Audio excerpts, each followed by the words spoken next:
Hello viewers, অচ্যুতদার free coaching চ্যানেলে তোমাদের সকলকে স্বাগত জানাই। আজকের এই ভিডিওটিতে তোমরা যারা কলকাতা বিশ্ববিদ্যালয়ে বি ইতিহাস অনার্সে 6 সেমিস্টারে পড়ছো, তোমাদের যে ডিএসসি B3 পেপারটি রয়েছে অর্থাৎ জাপানের ইতিহাস, এই পেপারটির একটি গুরুত্বপূর্ণ প্রশ্ন 1889 খ্রিস্টাব্দের মেইজি সংবিধানের বৈশিষ্ট্য। এই প্রশ্নটি 10 বা 20 নম্বরে তোমাদের পরীক্ষায় আসতে পারে। এটি তোমাদের যে লাস্ট মিনিট সাজেশন আমি দিয়েছি, যার লিঙ্ক দেওয়া থাকবে এই ভিডিও ডেসক্রিপশন বক্সে, সেই সাজেশনের একটি ইম্পর্টেন্ট প্রশ্ন। দেখো, আমি এইভাবে ডিরেক্ট তোমাদের কোনো প্রশ্ন উত্তর আমি দিই না। তার আগে কোনো প্রশ্ন উত্তর দেওয়ার আগে আমি সেই প্রশ্নটি নিয়ে বিশদে আলোচনা করি, ব্যাখ্যা করি, যাতে তোমরা বুঝতে পারো, তোমাদের পড়তে সুবিধা হয়। কিন্তু আমার বাড়ির পাশে সম্প্রতি যজ্ঞানুষ্ঠান চলছে, যার জন্য সাউন্ড পলিউশনের কারণে আমি ভিডিও শ্যুট করতে পারছি না। তাই এইভাবে আমি সরাসরি এই প্রশ্ন উত্তরটি তোমাদের সামনে তুলে ধরতে বাধ্য হচ্ছি। তা যাই হোক, এখানে অ্যান্সারটি তোমরা দেখো, এইভাবে লিখবে।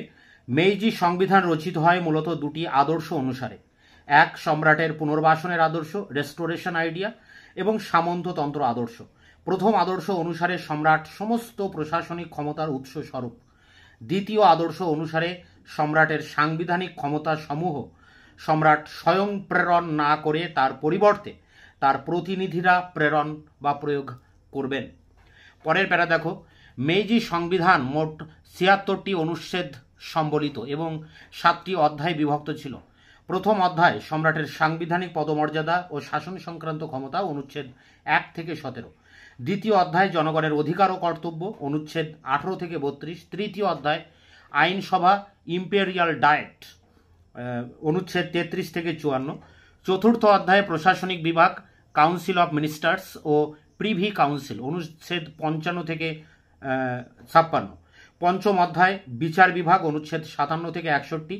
ষষ্ঠ অধ্যায় অর্থনৈতিক বিভাগ, অনুচ্ছেদ 62 থেকে 72।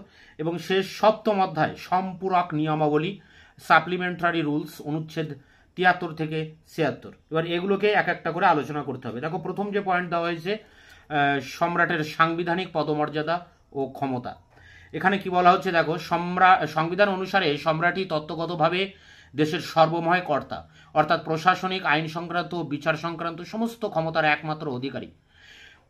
প্রথম অনুচ্ছেদে বলা হয়েছে যে জাপান সাম্রাজ্যে জাপানি রাজবংশ বংশ পরম্পরায় নিরবিচ্ছিন্নভাবে শাসন কার্যের শাশ্বত অধিকার ভোগ করবেন। তার প্রকৃত প্রশাসনিক ক্ষমতা থাকবে মন্ত্রীদের হাতে। সংবিধানকে অগ্রাহ্য করে সম্রাটের শাসন করার কোনো অধিকার থাকবে না। পরের পয়েন্টে দেখো কি বলা হচ্ছে, সম্রাটের প্রশাসনিক ক্ষমতা।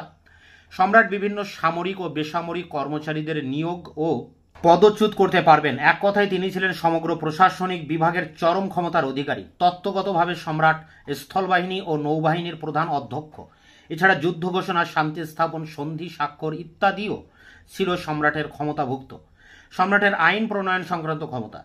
ডায়েটের উভয় কক্ষে কোনো বিল গৃহীত হলে সেই বিল প্রেরিত হবে সম্রাটের কাছে, তা অনুমোদন ও স্বাক্ষরের জন্য। সম্রাট বিলের উপর অনুমোদন সূচক স্বাক্ষর না দিলে বিলটি আইনে পর্যবসিত হবে না। বিল অনুমোদন করার না করা আইনত সম্রাটের ইচ্ছাধীন। এটা সম্রাটের চরম অধিকার। তবে সাধারণত ডায়েট গৃহীত এবং মন্ত্রিসভা কর্তৃক অনুমোদিত যে কোনো বিল সম্রাটের অনুমোদন লাভ করত। এছাড়া সম্রাটের ক্ষমতা থাকতো ডায়েটের অধিবেশন আহ্বানের, ডায়েটের অধিবেশন কিছুকালের জন্য স্থগিত রাখার এবং ডায়েটের নিম্নকক্ষ ভেঙে দেবার। হিরো বুমির মতে মস্তিষ্ক যেমন সমগ্র দেহের সমস্ত শক্তির উৎসস্থল, সেইরূপ সম্রাটও রাষ্ট্র শাসনের প্রাণকেন্দ্র। হিরো বুমির মতে মস্তিষ্ক যেমন সমগ্র দেহের সমস্ত শক্তির উৎসস্থল, সেইরূপ সম্রাটও রাষ্ট্র শাসনের প্রাণকেন্দ্র। অন্যদিকে ঐতিহাসিক টাটসু কিচির মতে রাষ্ট্রই হচ্ছে সার্বভৌম ক্ষমতার অধিকারী এবং সম্রাট রাষ্ট্রের আইনাধীন অন্যতম অঙ্গ। এবার 2 নম্বর যে ভাগটি আছে বা অনুচ্ছেদ, সেটি দেখো, পয়েন্ট করে বলা হচ্ছে জনগণের অধিকার ও কর্তব্য। 18 থেকে 32 অনুচ্ছেদ। সংবিধানে জনগণের কর্তব্যটি ছিল আইন অনুসারে সরকারকে কর প্রদান করা। অধিকারগুলির মধ্যে উল্লেখযোগ্য ছিল, এখানে 1-2 করে কিন্তু অধিকারগুলি লেখা হয়েছে। দেখো, 1, আইন অনুযায়ী নির্ধারিত যোগ্যতা অনুসারে সকলের সমানভাবে সামরিক ও বেসামরিক পদের নিয়োগের অধিকার। 2, আইন অনুযায়ী স্থলবাহিনী ও নৌবাহিনীতে যোগদানের অধিকার।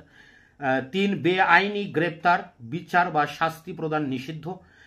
4, আইনত বিচারক দ্বারা বিচারের অধিকার থেকে কোনো জাপানিকে বঞ্চিত করা নিষিদ্ধ।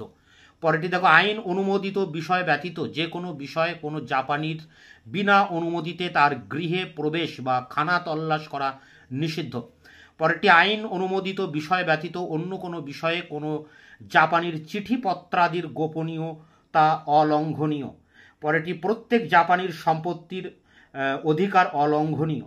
পরেরটি, জাপানিদের সীমিতভাবে ধর্ম বিশ্বাসের স্বাধীনতা থাকবে, যাতে ধর্মীয় স্বাধীনতা মেনে শান্তি শৃঙ্খলা বিঘ্নিত না করে।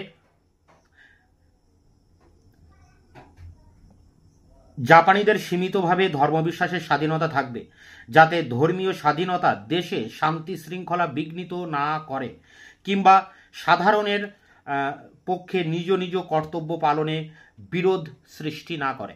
পরেরটি, জাপানের অধিবাসীদের বাক স্বাধীনতা, গ্রন্থ প্রকাশনের স্বাধীনতা এবং জনসভা আহ্বানের স্বাধীনতা থাকবে, অবশ্যই তা আইনের সীমার মধ্য থেকে। পরেরটি দেখো, জাপানবাসী যে কোনো প্রকার আবেদন উপস্থাপিত করতে পারবেন, সেই আবেদন সংক্রান্ত নিয়ম পালন করে। এবার 3 নম্বর যে অনুচ্ছেদ, মানে আইনসভা, এখানে অনুচ্ছেদ 33 থেকে 54 কি বলা হচ্ছে দেখো, মেইজি সংবিধানে আইনসভা ডায়েট বা গিকাই ছিল দ্বিকক্ষ সম্বলিত। উচ্চকক্ষ বা হাউস অব পিয়ার্স সদস্য সংখ্যা 358 এবং নিম্নকক্ষ হাউস অব রিপ্রেজেন্টেটিভ সদস্য সংখ্যা 379। উভয় কক্ষের সদস্যরা কাউন্ট, মার্কুইস, ব্যারন, পণ্ডিত শ্রেণী, ইম্পেরিয়াল, একাডেমিক, সভ্য প্রভৃতিদের থেকে আগত এবং সম্রাট কর্তৃক মনোনীত। নিম্নকক্ষের সদস্যগণ নির্বাচিত হতেন, তাদের কার্যকাল ছিল 4 বছরের। আইন প্রণয়নের অধিকার ছিল ডায়েটের হাতে। উভয় কক্ষ একটি বিল অনুমোদন করলে তা সম্রাটের স্বাক্ষরের জন্য পেশ করা হতো। সম্রাট স্বাক্ষর করলে বিলটি আইনে পর্যবসিত বা পরিণত হতো। পরের ভাগটি দেখো, 4 প্রশাসনিক ব্যবস্থা, অনুচ্ছেদ 55 থেকে 56। দেখো, council of ministers, supreme council, privy council, imperial household ministers, এগুলি নিয়ে গঠিত ছিল প্রশাসনিক বিভাগ। মেইজি সংবিধানের ক্যাবিনেট শব্দটির উল্লেখ নেই। এর পরিবর্তে কাউন্সিল মিনিস্টার্স শব্দটি ব্যবহৃত হয়েছে। 55 নম্বর অনুচ্ছেদ অনুসারে দেশের প্রত্যেক বিভাগীয় মন্ত্রী নিজ নিজ বিভাগের শাসন সংক্রান্ত বিষয়ে সম্রাটকে উপদেশ দেবেন।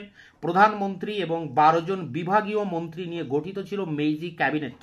প্রধানমন্ত্রী বিশেষ কোনো বিভাগের দায়িত্ব গ্রহণের পরিবর্তে সমস্ত বিভাগের সার্বিক তদারকির দায়িত্ব পালন করতেন। অন্য মন্ত্রীনস্থ বিভাগগুলি ছিল স্বরাষ্ট্র, বৈদেশিক, অর্থ সংক্রান্ত, যুদ্ধ, নৌবাহিনী, বিচার, শিক্ষা, বাণিজ্য, শিল্প, কৃষিজ, বনসম্পদ, যোগাযোগ, রেলপথ এবং বিদেশ দপ্তর। মন্ত্রীরা জনগণের নির্বাচিত প্রতিনিধি ছিলেন না, তারা সম্রাট কর্তৃক মনোনীত হতেন। সে কারণে মন্ত্রীরা ডায়েটের সভ্য ছিলেন। স্থলবাহিনীর প্রধান, নৌবাহিনীর প্রধান, স্থলবাহিনী কর্তৃক মনোনীত মন্ত্রী এবং নৌবাহিনী কর্তৃক মনোনীত মন্ত্রী, এদের নিয়ে গঠিত সুপ্রিম কমান্ড।